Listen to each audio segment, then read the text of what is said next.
et tous, bienvenue pour ce premier Expertips Azure consacré à la découverte d'Azure Cloud Shell. Azure Cloud Shell permet d'administrer vos ressources Azure depuis un navigateur web grâce à PowerShell ou Azure KDE, sans effectuer d'installation sur votre poste de travail. Azure Cloud Shell propose aussi d'autres outils et langages. Nous allons voir cela ensemble avec quelques fonctionnalités et exemples. L'accès au Azure Cloud Shell s'effectue depuis un navigateur web via l'URL portal.azure.com. Une fois que vous accédez à votre abonnement Azure, vous pouvez cliquer sur le petit icône prompt qui est ici pour accéder à votre Azure Cloud Shell. À la première connexion, Azure Cloud Shell vous propose de créer un compte de stockage. Je vous propose et vous conseille d'utiliser le mode Advanced afin de bien indiquer le nom des ressources Azure qui seront créées pour votre compte de stockage Azure Cloud Shell. Donc on passe en mode Advanced, on sélectionne sa souscription, la région dans laquelle sera créé votre compte de stockage, on donne le nom du nom ressource groupe, le storage account pour le Azure Cloud Shell et votre file share qui correspond à votre Cloud Drive. On clique sur Create Storage. La création prend à peu près 1 minute. Le fait de bien préciser le ressource groupe, le storage account, ça permet d'avoir les mêmes ressources Azure pour l'ensemble des administrateurs Azure de votre organisation. Donc l'Azure Cloud Shell utilise Azure Container Services, il fournit deux modules, un module PowerShell et un module Bash. Les deux modules se connectent automatiquement à votre dossier partagé qui est votre Cloud Drive. Cette image de conteneur est managée par Microsoft, ce qui permet d'avoir un ensemble d'outils et de modules à jour et préinstallés. Pardon. Je vous rappelle aussi que le dossier Cloud Drive est un dossier persistant, ce qui signifie que vos données sont conservées entre les différentes sessions et accessibles à distance. Le coût du service Azure Cloud Shell est moindre car seul le prix du coût du stockage est à considérer. Le reste, c'est-à-dire les machines virtuelles et conteneurs utilisés en arrière-plan, sont gérés par Microsoft. Une fois que vous accédez à votre Azure Cloud Shell, vous pouvez cliquer sur le petit bouton plus qui se trouve ici. Cela permet d'ouvrir un nouvel onglet avec une fenêtre un peu plus élargie. Donc là, on était en portal.azure.com. Vous pouvez retenir aussi cette URL qui est shell.azure.com qui permet d'accéder à votre Azure Cloud Shell. Donc, une fois qu'on est dans le module PowerShell, je vous propose de faire voir l'ensemble des modules qui sont installés en tapant la commande get module-list available. Donc là, il va lister l'ensemble des modules qui sont préinstallés. Donc il y a le module Azure et d'autres modules comme ces deux modules qu'on va voir en petit focus. Donc le SQL Server et EX Obsession Connector qui correspond à l'Exchange Online pour Office 365.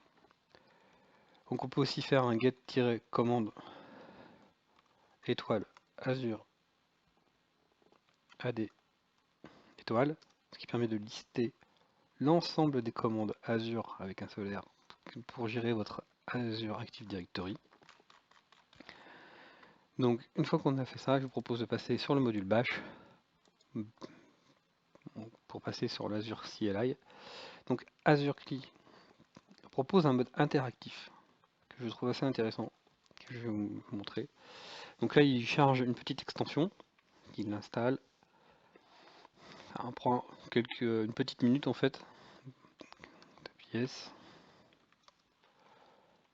Donc pendant ce temps-là, je vais aussi vous rappeler que l'Azure Cloud Shell est aussi accessible depuis Windows Terminal Server sur les postes Windows 10, qui est une extension dans Visual Studio, que l'Azure Cloud Shell est disponible sur tous les devices et la plupart des navigateurs. Donc vous pouvez installer l'application Microsoft Azure et vous aurez accès depuis votre mobile à l'Azure Cloud Shell.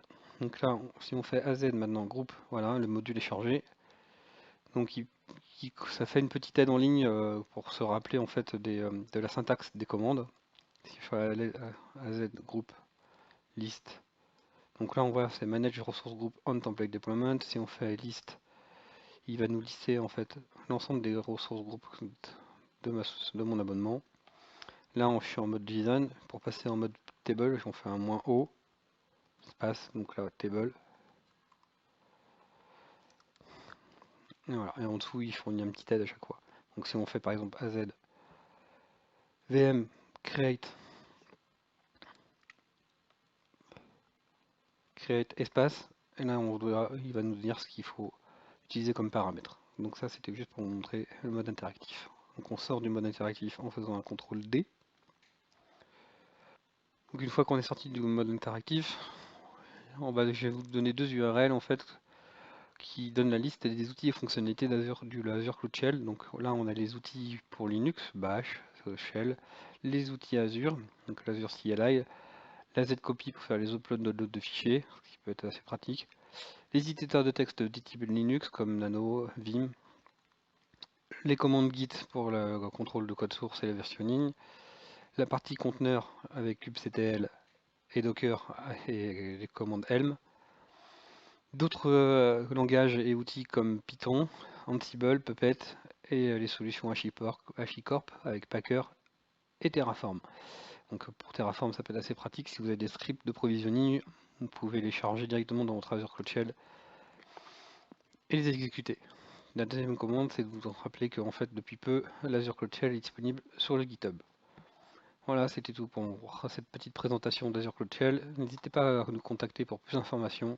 Merci à toutes et tous pour avoir suivi cette expertise Gips. A très bientôt pour un nouvel épisode.